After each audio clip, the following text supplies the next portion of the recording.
With the latest agriculture news from across the state and nation, it's time for the AgNet News Hour from AgNet West. Here's your host, Sabrina Halvorson. Good morning. Thanks for joining us this morning. I am Sabrina Halvorson here with Lorrie Boyer. Morning, Lorrie. Good morning. So I was reading something. I know that you've read it as well, but I was just really interested in this, and this is coming from Pennsylvania, where 100,000 eggs were stolen from a supplier. And we are now at a point as a nation where we're stealing truckloads of eggs. How do you steal 100,000 eggs? I mean, it must be all in a truck, right? Already sitting there? That's what I would think. So I know that, especially like in the Central Valley, we have seen truckloads of tree nuts stolen, Right. and which I always, again, find to be so interesting. And they're so valuable. So the farmers are losing so much money when that happens. But in the cases I've seen with the tree nuts, what has happened is the trucks will be there, or the trailers will be there loaded and ready to go. And somebody will come and hook up their truck to the trailer and drive off with the nuts and sell them on the black market. So I don't know. Is this the same thing that's happening with eggs now? I was just going to ask then, where do you sell them at exactly? But I think I answered my own question because according to MSN, the eggs, the 100,000 eggs, that's a lot of eggs, was in the back of a distribution trailer. So it was in the trailer ready to go. Yeah. And so what I'm reading on Business Insider is that the eggs are estimated to be worth $40,000. Can you believe that? It's mind blowing, the state that we're in now. I'm getting chickens. That's all there is to it. We've said it before on the show. In fact, just a few days ago, we were talking about how eggs used to be like the cheap thing you would go to when you couldn't afford something else. And now they are so expensive. We have people stealing truckloads of eggs. Again, it's just unbelievable. It is. It is interesting because I want to know where these eggs are going. Like, how are they reselling these eggs on the black market?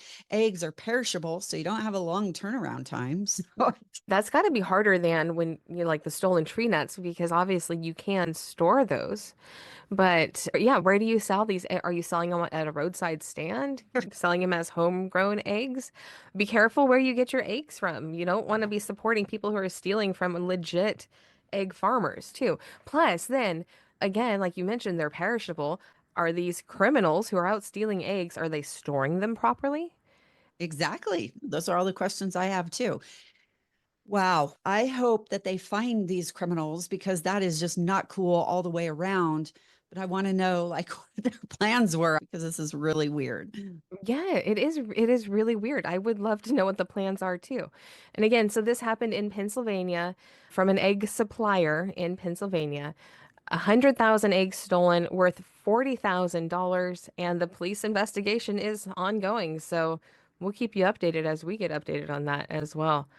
The bigger story we wanted to talk about today is something actually that you found, Lori, and this is about electricity supply and the problems that rural America is having with their electricity supply. So, according to CoBank, one thing that we really need to keep an eye on in the agriculture industry, particularly in the parts of the industry that uses more electricity than other parts, is the fact that the electricity demands are going to change a lot. This, according to a CoBank report, that's where we're going to be citing our information from here today. Thomas Halvorson, who's the president and CEO of CoBank, recently spoke at a Dairy Processors Association meeting. As we know, dairy does use quite a bit of electricity in their milking barns and elsewhere. And so the warning is that we need to be real cognizant. I was going to say careful, but I don't even know if that's the right word. Cognizant of what we're going to see as far as shifting electricity trends. Now, he was saying, and there is a map, and obviously I can't show the map right here and now because we're in radio, but there is a map floating around out there if folks want to take a look at it. And it shows exactly where we're going to see high risk, which is mainly the Midwest, elevated risk areas, which does include California, and then some normal risk, which is the Florida area. It goes up the coast there, and you can take a look at that. It's a really interesting map. I had to study it myself just to check that out. But what he was telling folks is that supply and demand is one of the biggest issues that we're going to be coming up against, along with all the other issues that we have going on in the agriculture industry. And shortfalls are expected as early as this year. And if not this year, it'll start next year. Now, he was talking about the fact that relatively, which this is new for me as well, relatively speaking, we have seen flat demand for electricity. Since COVID, we have started to see some more manufacturing come back into play. We have seen more manufacturer building going on in the United States. We have seen more solar use, and we have seen more electric vehicles come onto the market. And those things, I never thought of all those put together. All those things have caused electricity use to be somewhat flat in the last few years. And now, and since 2010, actually, is what he cited. So now that we're coming out of some of that, kind of going back into the next stage as a society, now we're looking at electricity pressures. Yeah. Very interesting. Also, there's AI plays a role in this as well. And we'll talk a little bit more about that. We do have to run to a quick break, but we'll continue chatting about that when we get back. This is the AgNet News Hour. I'm Sabrina Halvorson. She's Lorrie Boyer. We'll be right back. Welcome back to the AgNet News Hour. Here's Sabrina Halvorson. We are chatting this morning about electricity use in rural America, and that the electricity supply, going to become more of an issue. And one of the things we mentioned just before the break, we were talking about, Lorrie, you were talking about all of the electricity that we're currently using. And looking at the same information, again, this is from a gentleman from CoBank. His name is, I should know this, his name is Thomas Halvorson, no relation, but he was also talking about AI and the amount that AI technology uses, the amount of electricity that AI technology uses, that also is increasing, and that's going to continue to increase and continue to draw more electric energy power that we'll need to have available, especially for rural agriculture as we do become more involved in AI tech within ag. When I misspoke just a tad bit because I linked electric vehicles into the reason why we might see more of a flat line in electric use, but I'm sorry. I should have separated that. That's actually a reason for more use in electricity, is because the push for electric vehicles. So it is interesting and doesn't surprise me on that note, especially as we talk about more infrastructure needed to support all the use of electric vehicles, electric tractors, and all those things moving into the future. But what I did not know either, that this is eye-opening for me, to be honest with you, as I was going through this here today. I never even thought about the manufacturing, the construction itself of artificial intelligence plants, artificial intelligence operations, if you will. And I could have to dive a little bit more into what that means exactly. But as we develop that, and cryptocurrency, how much electricity is needed for that industry, I had no idea. Yeah, I didn't either. But being a computer person myself, I think about just the computer banks, the servers and things that are needed that we never see and we don't really think about when we're talking about this technology. But there are computers that are housed somewhere, and not necessarily where you may think, not necessarily in a big city where you would think that we'd have all these servers. There's more space in some rural areas, and so there are servers, computer warehouses filled that are housing some servers that are taking part of this energy, are draining some of this electricity, requiring more electrical use. It's again, as we see technology advance, it's one of the ways that we don't necessarily think about it on a daily basis of how it is affecting our lives, but it is affecting our lives. We always think, or at least I do, when we're talking about new technology, I guess I go along the lines of more efficiency. But is it always more efficiency? And again, going back to the electric vehicle discussion here today, I'm not sure it is. I'm not sure it is. We talked about this a few days ago, rolling blackouts that we're seeing in California here. Oh, I don't know what, 2 or 3 years ago, because shortages and at ports and all the reefers and boats trying to take turns plugging in to keep those perishables safe and cold and stuff like that. And that is predicted to increase. So I think about it in that realm, but I don't really think about it when new technology uses more electricity. I always think efficiency, but I guess that's not always true. Yeah, you make great points. And growing up in California, the rolling blackouts and brownouts were just a way of life. You get used to it. I didn't really realize that was something unusual until I was an adult and realized our electricity should be better managed than having to cut it off for millions of people at one time to conserve some. But then again, as technology continues to advance, it does require more electrical use. And a lot of the ways that we are getting our energy are staying the same too. And that was another point that was made by CoBank and by this Thomas Halvorson, again, no relation, but talking about, that our coal, and this is actually from farmweeknow.com that I'm reading this now, so I want to give them full credit, but they say coal-fired electric plants are going down because they're old.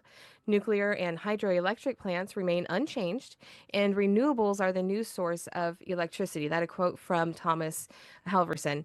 And it's true. As much as we talk about and look at advancing our energy, I don't know how much of has actually been done on a big basis. A lot of people, and that is happening actually in my neck of the woods, coal-fired plants are going down or they're being consolidated, one shutting down, and maybe some of those employees and some of that production is going into another part of the state to be shifting around. But a lot of the people that are pushing back on that are saying, we still need this source or a source of electricity because, specifically speaking about renewable energy, there's not enough of it right now. There's not enough of it that's predicted in the future to support the growing population, the growing infrastructure that we're talking about here today. You got more people building more houses. That means more utilities. And then, of course, going back to manufacturing plants like what we're talking about here today, EVs, all these other things need all this electricity. So when you're shutting those plants down, it takes that source away. But I do understand what they're talking about, these plants being old. So do you revamp them and do you retrofit them and make them a continuous source? Do you move to something else? I don't know what the answer is there, but boy, there's a lot at play. And these are some of the things, underlying things maybe I know about. But as we get into really talking about the new twinning, and I'm also glad at the same time to hear that somebody is noticing this and is pointing this out to these groups like Halvorson is, because we have to know about this. Yeah, that's a great point. We're going to continue talking about this. We do need to take another quick break. This is the AgNet News Hour. I'm Sabrina Halvorson. She's Lorrie Boyer. We'll be right back. Welcome back to the AgNet News Hour. Here's Sabrina Halvorson. We're talking this morning about energy use in rural America and the additional drains on our energy. And I've always thought of electricity and energy just as unending. There's always enough for everybody, but that's not the case. The more that we're using, the more that we need, and we're just not. It's not matching, and that's going to be a problem in rural America. We're talking about a couple of articles and some comments from CoBank Thomas Halvorson, and he is pointing out how much of a problem this is going to be. Now, earlier in the show, Lorrie, you mentioned a map showing rural America. Tell us a little bit more about the map, and then what we'll do for our listeners who can't actually see it. Every day after we do our show, we podcast it. I'll drop a link to that map in the podcast notes. So just go to wherever you listen to your podcast and look in the podcast notes, and the link to the map will be there. But tell us more about the map, Lorrie. All right, you're putting my geography skills to test here. So it has basically three different levels, three different colors, which is great. We have a high risk area, we have an elevated risk area, and we have a normal risk area. And again, this is when it comes to electricity reliability here in America, as we start to see a shift as early as this year. And again, if not this year, it's going to start next year. And they're calling it a runway, if you will, on having issues with enough electricity to power agriculture. It's going to affect other industries, obviously, but you and I talk mainly about agriculture. So that's where I'm talking from today.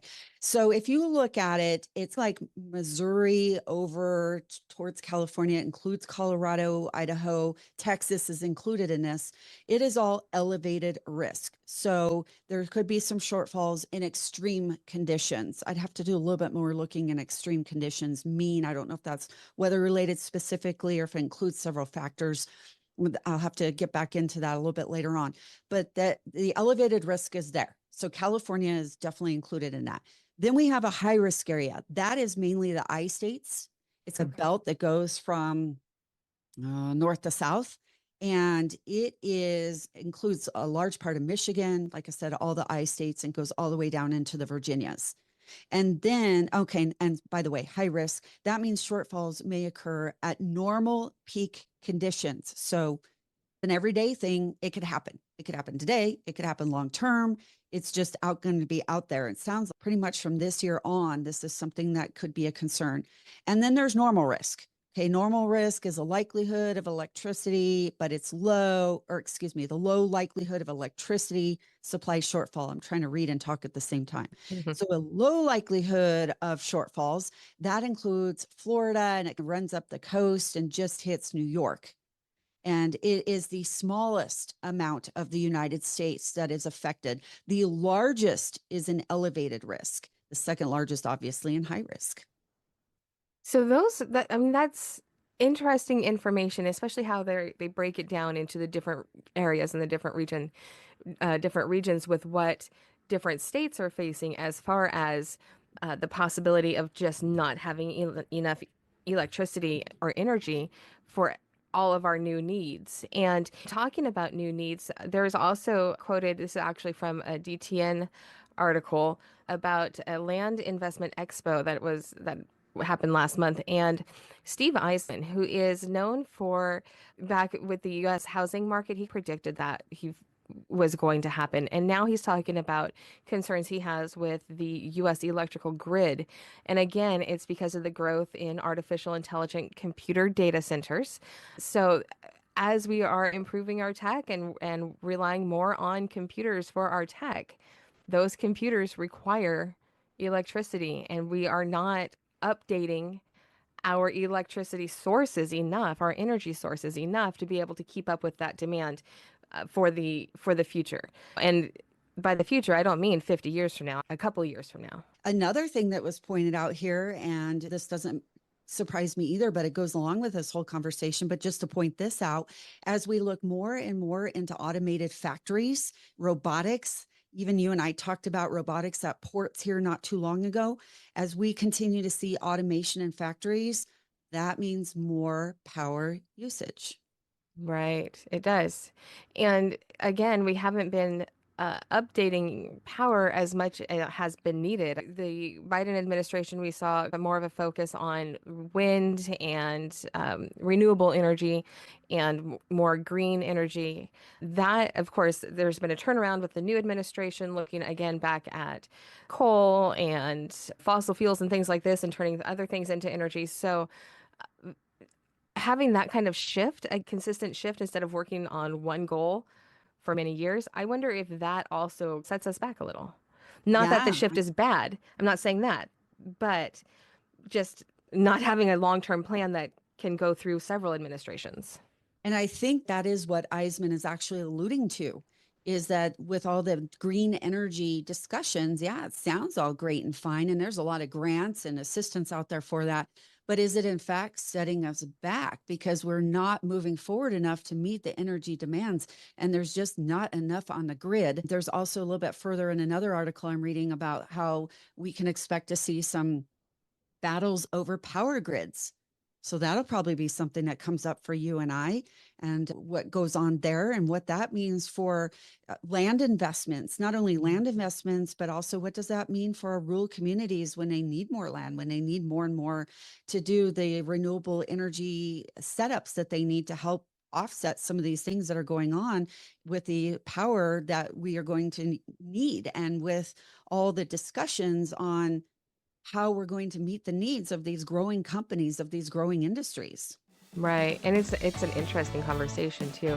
And we're going to keep talking about it, but we do have to take a quick break. This is the AgNet News Hour. I'm Sabrina Halvorson. She's Lorrie Boyer. We'll be right back. Welcome back to the AgNet News Hour. Here's Sabrina Halvorson. We're chatting this morning about the electricity needs from around the nation, and we're running on a short supply because of increased demand with all of these new advancements that we're making that require electricity. And you brought up much earlier in the show, you talked about electric cars too. And that is one. Honestly, electric cars take electricity. And so that's another pull on the electric grid. And that's something that, I always go back to a chat I had with an Uber driver who had an electric vehicle. And he talked about how hard it was just to find charging. He was in Los Angeles and there's lots of charging spaces, but there are a lot of electric cars. So that brings to the point that again, as we're adding more and more electric vehicles, yes, they may be better for the environment, but how are we going to be supplying this electricity? So I had an interview on this not too long ago. One expert tells me just for the average size electric car, just an average size one car takes at least a minimum of half hour charging time, half hour worth of electricity use. Now imagine, Sabrina, millions of cars out on a road in the future using a minimum of half an hour, not to mention the time it takes to do that. But I mean, Right. just that is, I don't know how many watts that is, but it seems to me that is a lot of electricity to power one vehicle. And we have millions of people in this world buying vehicles. Just the pull on our electric grids alone from that is enormous. I don't know. And we have these goals to go fully electric by 2030. That's been tossed around. And how are we possibly going to do that when we're not updating our electric grids? And then I think of a tractor. Now, I have not done my due diligence, admittedly, to find out how long it takes to power a tractor battery, but I'm sure it's longer than 30 minutes. And I know that, again, if you have an electric vehicle that you're driving all over town, I don't even want to think about driving an electric vehicle out in rural areas. But if you have one, you have to charge it overnight. So it needs a full 8 hours to get your battery fully up, for some of these. And so another big pull on the electric system.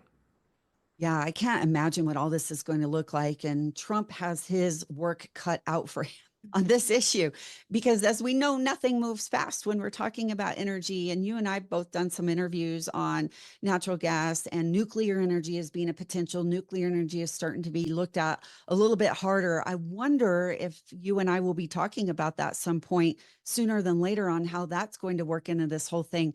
But somehow there's got to be a little bit of urgency behind getting something else put into play on this. And I would think that there's going to be a focus on that. This seems to me like something that this administration is going to tackle. I hope you're right. And we do know that once the Trump administration is eyeballing something, stuff does tend to at least get done. There's hope. Right. And it may be that it takes a little while for us to see it.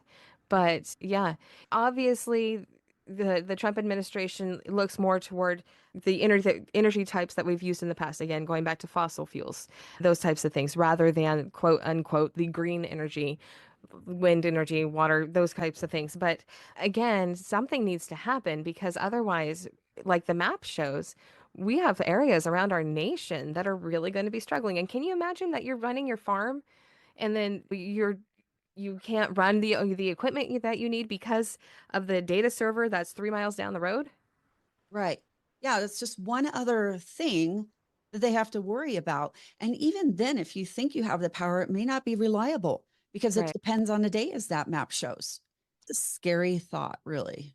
It truly is. You're right. Absolutely. And it's yeah, the future. The future is now, and this is what we're facing. But again, we just have to keep pushing the issue forward and watching where it goes and keep an eye on the electric companies too and see how things are progressing within their workings as well. I know that we talk about the electric company all the time in California with all of the issues, but you got to watch and see how they're updating. Yes, I would imagine we're going to see a mix of electricity sources moving forward for a while. It's just whether or not we have enough of any of it at this point in time. And I will be curious to see how much more is put into infrastructure development, whether it is electric or not. But it seems to me that is something that is going to be talked about and coming up here a lot more than it has in the past few years. Yeah, I agree.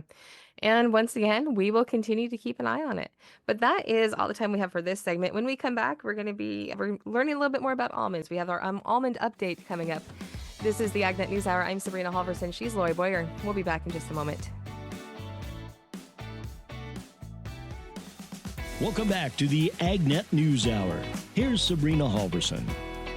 This segment is brought to you by the Almond Board of California. Find them online at almonds.com.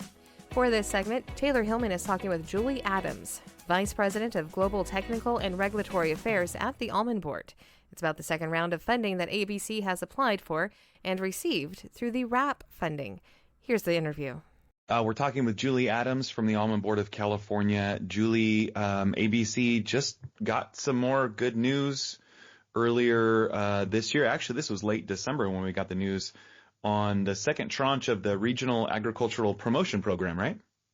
Exactly. It really was great to hear. Too bad it didn't come in time to announce at the Almond conference, but USDA issued information on the allocations, and the board received an additional $6 million for promotional activities. Now, the first tranche that we went for was announced in the middle of last year, and that was for $7 million. And we've kind of got a plan of where that money is going to go and where it was intended. Is this second tranche going to be kind of designed? I know we're still planning on where it is, but designed going towards the same things or different things? It'll be similar activities, but really creating more synergies. So the first tranche of funds, the $7 million, we've already begun spending against that, really to expand the India program and look at some new market assessments. So, for example, we have projects underway to really look at opportunities in some of the countries identified by the study that the Global Market Development Committee had undertaken, where they were assessing new market opportunities that could grow over the next 10 years. So we're using the RAP funds to help us accelerate some of those studies. The second tranche of funds, we're also planning to build on some of those assessments, actually carry out some activities, and also help us really put into place some of the new strategies that the board has approved, looking at innovation and ingredients. So some new areas to really grow demand for California almonds. One thing I wanted to point out too, Taylor, is these funds can be expended over several years. So it's not that we've got to do everything within the next fiscal year. We're really intending to leverage this over the next 3 to 5 years. That's a good point. I'm glad you mentioned that. Yeah, this is something that can help us for a good amount of time here to establish some of these activities that we've identified. You've touched on it a little bit, but do we have anything back that shows how the first group of funding that we got, how that has helped us so far? It's a little early to say. We've been able to really focus on India. We already have a pretty extensive program in India. The boards and industry have identified that is a significant opportunity for growth. So with these funds, we've moved ahead with expanding some of the consumer activities. We're also looking at some new growth opportunities in some of the regional areas. So some of that research will be leveraging the RAP2 funding to look at expanding into regional areas. So that's pretty much what we're starting with. As you mentioned, we only got those funds in the spring, so we're really trying to move ahead as quickly as possible. The great news is it's going to create some real synergies with assessment dollars that we have in place. Yeah, that's exciting. And then that kind of leads into my next question here is, why is it important for ABC to look at these available funds? I think that's something that maybe we haven't fully explained of why we do this. Why is it important for us to do that? Well, obviously, when it comes to assessment dollars, it's really important that we're covering a variety of board priorities. Everything from our production and environmental research activities, food quality programs, our statistics and data development, as well as looking at global market development activities. So when we're spending assessment monies to support all of those programs, having the chance to identify external monies, whether it's for incentives or nutrition research, or in this case, global market development, it makes our assessment dollars go ever so much further. Absolutely. Your team, the Global Technical and Regulatory Affairs team, does a wonderful job establishing relationships. And every time you and I talk, we talk about how important that is. Do those relationships help in these competitive programs, or are these pretty straight up, we apply for and we kind of cross our fingers? It's actually a bit of both. I mean, our strength in these applications is really demonstrating that we've used the funds well, we're getting results, we've seen significant growth in market expansion in a number of countries, we've had successes in our programs. So USDA, when it comes to allocating funds, they look at your track record and your ability to effectively and responsibly manage the funds. So that's definitely one of the criteria. But the other certainly is about our relationships. I mean, we stay engaged with USDA both in the States and overseas. So the staff are very familiar with our programs and they know what we're doing. They know what our strategic opportunities are, what our visions are. And that really helps to build confidence when they allocate funds to the almond board and the almond industry. They know we're going to spend that money well. Oh, it's exciting. Again, an exciting announcement with the additional RAP funding that ABC has secured on the behalf of growers.